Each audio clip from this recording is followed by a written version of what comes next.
Agora uma pergunta para você que está assistindo em casa. A gente viu que o sábado faz parte da lei de Deus, mas o sábado foi observado no Novo Testamento? Você já ouviu essa história de que Cristo, quando veio, ele aboliu o sábado na cruz? Bom, vamos olhar para alguns textos da Bíblia e vamos ver. Primeiro, Lucas 4,16. Indo para Nazaré, onde fora criado, entrou num sábado na sinagoga, segundo o seu costume, e levantou-se para ler. Verso 31. E desceu a Cafarnaum, cidade da Galiléia, e os ensinava no sábado. Qual era o dia que Jesus separou para ir à igreja, ir à sinagoga? Era o sábado. Ah, pastor, mas Jesus era judeu. Bom, Jesus era judeu e não praticou um monte de coisas que os judeus praticavam. Foi muito criticado por várias tradições judaicas que ele não seguiu. Ele não está seguindo o sábado porque é uma tradição judaica. Ele está seguindo o sábado porque é um mandamento. Agora põe você a mão na consciência e olha o argumento que é usado. Não, o sábado teve valor até a cruz. Depois da cruz, o sábado perdeu sua validade. Bom, tudo bem. Se você acha que o sábado teve valor até a cruz, então Jesus tem que guardar o sábado. E se ele não tivesse guardado o sábado, ele teria pecado. Já que o sábado foi até a cruz, como alguns querem ensinar. Então, se Jesus não guardou o sábado, ele pecou. E ele não pode ser o teu salvador e nem o meu. Então, quando você ouvir por alguém ensinando que o sábado foi até a cruz e que Jesus não guardou o sábado, então você tem que dizer, então Jesus é pecador. Porque ele tinha que ter guardado, pelo menos até a morte dele. Mas é lógico que você vai ver hoje que o sábado não foi até a cruz. O sábado é eterno, como a lei de Deus é eterna. É guardado hoje e sempre será guardado. Mas Jesus tinha por hábito, no sétimo dia, estar adorando a Deus. Então nós temos que aprender com a Bíblia e menos com a tradição, menos com os achismos que a gente tem por aí. Milka? Pastor, tem duas dúvidas com o que diz respeito que já foi levantado aqui. Primeiro foi o que o Renato falou sobre a questão do casamento. Então, é lícito fazer bem no sábado, casamento é uma instituição religiosa e tudo mais, podemos ir. Só que hoje tá muito em moda, por exemplo, comemorar o casamento em algum lugar. Exemplo, numa churrascaria. E eu aprendi que nós não devemos evitar estabelecer relações comerciais no sábado. Então, se alguém me convida a um casamento, a uma festa, no sábado eu vou. Agora, se a pessoa fala, eu vou a um rodízio, aí eu falo, não vou. Aí vai ficar parecendo que eu só vou quando eu não tenho que pagar nada. O que eu disse para ele que nós podemos assistir e participar, a ideia que ele estava trazendo era da cerimônia religiosa. Nada tem a ver com a comemoração. Então, a ideia é, vai haver um casamento no sábado. A cerimônia religiosa vai acontecer ou a cerimônia civil vai acontecer. Nenhum problema é estar ali. Agora, em se tratando das comemorações do casamento, isso vai depender de ambiente e muitas outras coisas mais. Entendi. Certo? E outra questão que Nazareno já até levantou, e eu queria ler aqui Êxodo 20, 10, que diz: Mas o sétimo dia é o sábado do Senhor teu Deus, não fará nenhum trabalho, nem tu, nem teu filho, nem tua filha, nem o teu servo, nem a tua serva, ou seja, nem meus funcionários. Como que funciona, por exemplo, a guarda do sábado para um dono de uma rede de hotéis ou de pousada?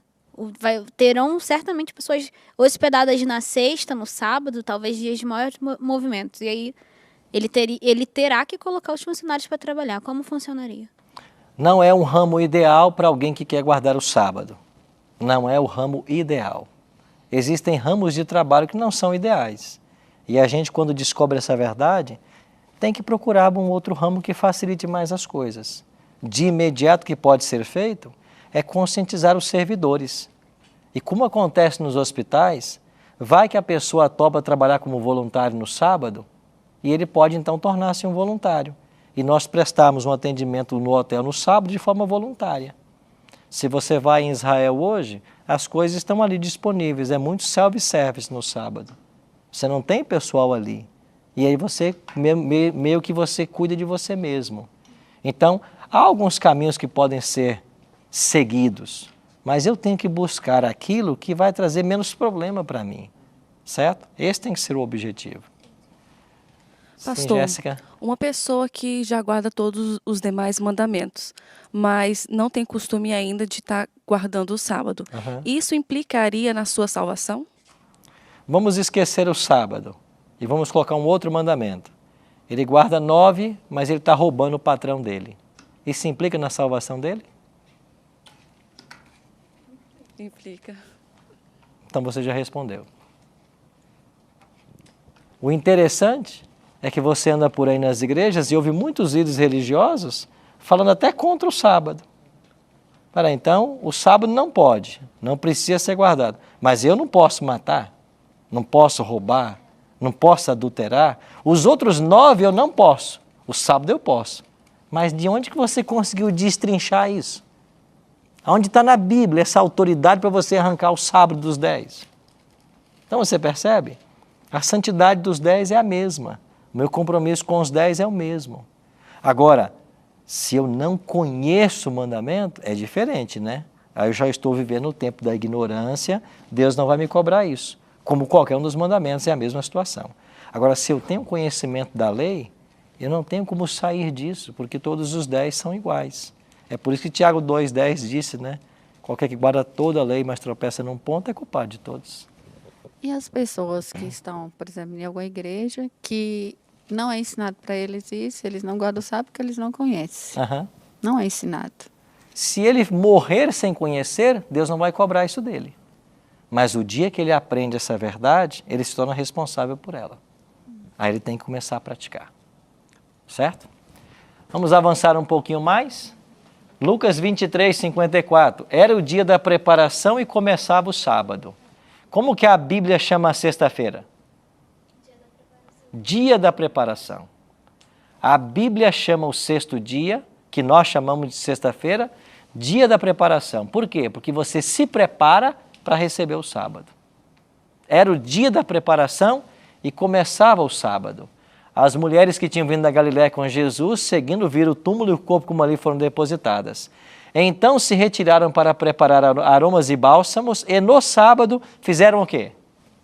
Descansaram segundo o mandamento. Aqui, o mesmo caso de Gênesis lá que você perguntou.